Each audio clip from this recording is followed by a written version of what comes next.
नमस्कार विद्यार्थी मित्रांनो, मी डॉक्टर किशोर पागडे आणि आपण बघत आहात YouTube channel medical admission guidance. या चॅनलद्वारे मेडिकल ऍडमिशन संदर्भात लागणारी सर्व माहिती विद्यार्थी व पालक यांच्या गरजा लक्षात घेऊन वेळोवेळी प्रसारित केली जाते। तर या चॅनल अजून सबस्क्राइब केलं सबस्क्राइब करा, बेल आयकॉनवर क्लिक करा आणि आपल्या मित्रांना शेअर करा। मेडिकल ऍडमिशन प्रोसेस सुरू झाली आहे। आतापर्यंत तुम्हाला सगळ्यांना माहिती झालेली आहे। महत्त्वाचं म्हणजे PWD म्हणजे पर्सन विथ डिसॅबिलिटी म्हणजे अपंगत्व प्रमाणपत्र काढण्यासाठीचे नोटिफिकेशन आजच जारी केलेले आहे आणि ऑल इंडिया काउन्सिलिंगचे टाइम टेबल काल जॉईन केलेले म्हणजे पहिला दुसरा तिसरा चौथा राऊंडचे सगळ्याचे टाइम टेबल आलेले आतापर्यंत तुम्हाला हे माहितीच आहे, त्यात काही नवीन नाही। आणि पर्सन विथ डिसॅबिलिटीचे सर्टिफिकेट काढण्याची प्रोसेस आजपासून सुरू झालेली आहे। म्हणजे जे विद्यार्थी अपंग आहेत त्यांना सरकारी दवाखान्यातले जे सर्टिफिकेट आहे ते तर लागतच, पण त्यांचं अपंगत्व हे आहे का नाही, मेडिकल ऍडमिशन प्रोसेस साठी योग्य आहे का नाही हे ठरवण्यासाठी जे सर्टिफिकेट असतं ते सर्टिफिकेट काढण्याचे नोटिफिकेशन आलेले आहे। म्हणजे MCCचं करावून सुरू झालेले आहे। आता आजचा आपला विषय आहे all India counselling all information part 1।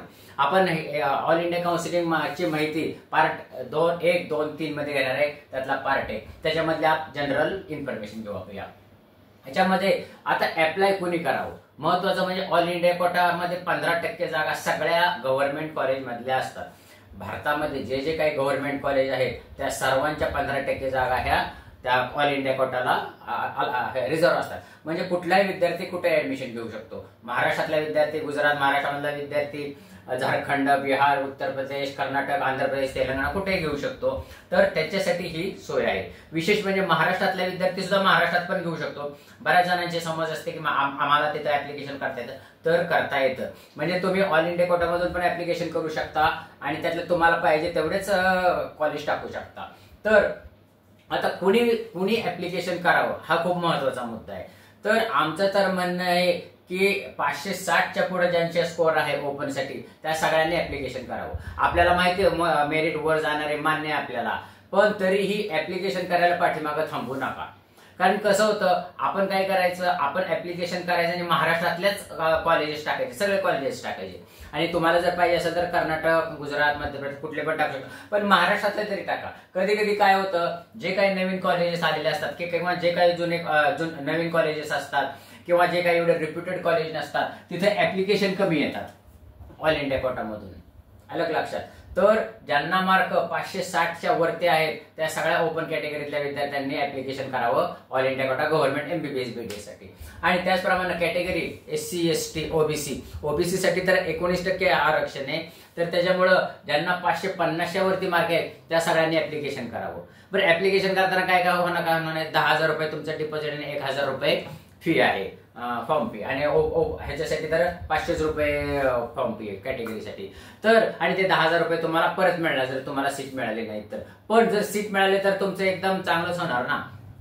म्हणून आमचं म्हणणं काय आहे, गव्हर्नमेंट MBBS ऑल इंडिया कोटासाठी ओपन साठी 560च्या वर ज्यांचे मार्क आहेत त्या सर्वांनी ऍप्लिकेशन करावं आणि कॅटेगरी 550च्या वरती ज्यांना आहे त्यांनी सर्वांनी ऍप्लिकेशन करावं। हे महत्वाचा मुद्दा। आता ऑल इंडिया कोटा काउन्सिलिंग मध्ये अजून कोण भाग घेतं तर डीम्ड युनिव्हर्सिटी मेडिकल कॉलेज। महाराष्ट्रातलं म्हटलं तर DY पाटीलचे 3 आहेत, पुणे, मुंबई, कोल्हापूर, भारतीय विद्यापीठ सांगली पुणे, कराड, कृष्णा कराड आणि प्रवरा लोणी प्रवरा। त्याचप्रमाणे दत्ता मेघे नागपूरला 2 कॉलेजेस आणि MGM औरंगाबाद, मुंबई आणि वाशिम असे। हे डीम्ड मेडिकल कॉलेजला ऍप्लिकेशन करायचं असेल तर तुम्ही ऑल इंडिया कोटा काउन्सिलिंग मध्ये करा। तर हे कोणी करावं तर साधारणपणे 250च्या वरती ज्यांचे मार्क आहेत त्यांनी ह्याला ऍप्लिकेशन करावं। महत्वाचा मुद्दा याच्यामध्ये यांच्यामध्ये ऑल इंडिया कोटाच्या पहिल्या राऊंडला मेरिट कमी असतं, नीट लक्षात घ्या। ऑल इंडिया कोटाच्या पहिल्या राऊंडला मेरिट नेहमी कमी असतं। म्हणून ज्यांचा स्ट्रेट वे आहे डीम्ड युनिव्हर्सिटी मेडिकल कॉलेजसाठी ऍप्लिकेशन तर त्यांनी डायरेक्ट पहिल्या राऊंडला हे करावं, ऍप्लिकेशन करावं। म्हणजे त्यांना पाहिजे ते कॉलेज मिळू शकतं। विशेष म्हणजे ज्यांना 250 ते 350 स्कोर आहे त्यांनी तर पहिल्या राऊंडलाच हे करावं, शूट करावं, म्हणजे त्यांना पाहिजे ते कॉलेज मिळू शकतं। कारण जसं जसं राऊंड जातात तसं तसं मेरिट वाढत जातं। ऑल इंडिया कोटाचा पण तसंच आहे, पहिल्या राऊंडला मेरिट थोडं कमी राहू शकतं। त्याच्यामुळे ऑल इंडिया कोटा गव्हर्नमेंटला सगळ्यांनी ऍप्लिकेशन करावं, हे सर्वात महत्वाचं। आता ह्याच्यामध्ये डिपॉझिट किती आहे, 10,000 रुपये डिपॉझिट गव्हर्नमेंटसाठी आणि 1,000 रुपये फॉर्म फी, ओपन साठी 500 रुपये कॅटेगरीसाठी। आणि डीम्ड युनिव्हर्सिटी मेडिकल कॉलेजला 2 लाख रुपये फॉर्म फी, 2 लाख रुपये डिपॉझिट आणि 5,000 रुपये फॉर्म फी। तुम्हाला 2,05,000 रुपये परत 2,05,000 रुपये ऍट अ टाइम पाठवू शकता। आता ह्याच्यामध्ये पहिल्या राऊंडचा नियम काय आहे, दुसऱ्या तिसऱ्या राऊंडचा नियम आपण नंतर बघणार आहोत. तर पहिल्या राऊंडचा नियम म्हणजे हा आहे की पहिला राऊंड फ्री राऊंड आहे. नीट लक्षात घ्या, ऑल इंडिया कोटाचा पहिला राऊंड हा फ्री राऊंड आहे.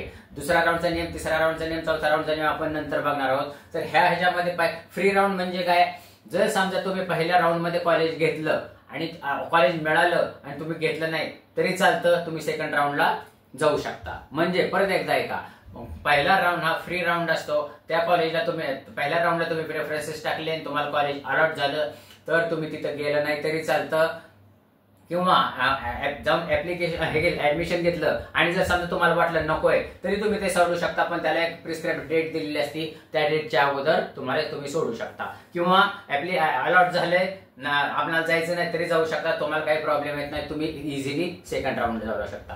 पण सेकंड राऊंडचे नियम वेगळे, ते पुढच्या व्हिडिओमध्ये मी तुम्हाला सांगेन. आणि पहिल्या राऊंडचं आता वेळापत्रक आलेले ते 2 मिनिटांमध्ये बघू आणि आजचा आपण विषय थांबवून टाकू. पहिल्या राऊंडच्या वेळापत्रकाप्रमाणे 14 ऑगस्ट ते 20 ऑगस्ट पर्यंत रजिस्ट्रेशन आणि पेमेंट करायचे तुम्हाला. नंतर 16 ऑगस्ट ते 20 ऑगस्ट पर्यंत चॉईस फिलिंग करायचे, म्हणजे तुम्हाला कुठले कुठले कॉलेज टाकायचे. अलग लक्षात, 23 ऑगस्टला सिलेक्शन लिस्ट आहे, म्हणजे तुम्हाला कोणाला कुठल्या कॉलेजला वाटलं, कोणाला कुठलं कॉलेज. आणि 24 ते 29 तारखेला जॉईनिंग आहे. अलग लक्षात, म्हणजे विद्यार्थ्यांना जे काही कॉलेज मिळालेले आहे तिथं जाऊन विद्यार्थ्यांनी हे करायचे, जॉईनिंग करायचे. तर त्याच्यासाठी 24 ते 29 हा जॉईनिंग पिरियड दिलाय. त्याच्यानंतर सेकंड राऊंड चालू आहे, हे ते पुढच्या भागामध्ये बघू. आता ह्याच्यामध्ये ऑल इंडिया काउन्सिलिंगचा सिलेक्शन लिस्ट जर 23 ऑगस्टला असेल तर आपल्या महाराष्ट्राची सिलेक्शन लिस्ट 23 ऑगस्टच्या पुढे जाणार, म्हणजे साधारणपणे 30 ऑगस्टच्या जाणार. म्हणजे ह्याचा अर्थ काय होतो, महाराष्ट्राचं काउन्सिलिंग आता 5 ऑगस्ट नंतर सुरू होईल, 5 किंवा 8 ऑगस्ट नंतर, म्हणजे रजिस्ट्रेशन प्रोसेस वगैरे हे चालू करतील. मला वाटतं की ही माहिती तुम्हाला आवडलीच असेल, समजली पण असेल. समजली असेल तर व्हिडिओ परत एकदा पहा, किंवा काही तुमच्या कॉमेंट्स असतील तर कॉमेंट बॉक्समध्ये लिहा, आम्ही तुम्हाला त्याला उत्तर देऊ. या वाशात माहितीपूर्ण व्हिडिओसाठी आमच्या चॅनलला सबस्क्राईब करा, बेल आयकॉनवर क्लिक करा आणि आपल्या मित्रांना शेअर करा, कारण हा चॅनल तुमचा मेडिकल ऍडमिशन संपेपर्यंत तुमच्या बरोबर राहणार आहे आणि तुमच्या काही गरजा असतील त्या पूर्ण करा. एवढं बोलून आजचा विषय थांबवतो. जय हिंद, जय महाराष्ट्र.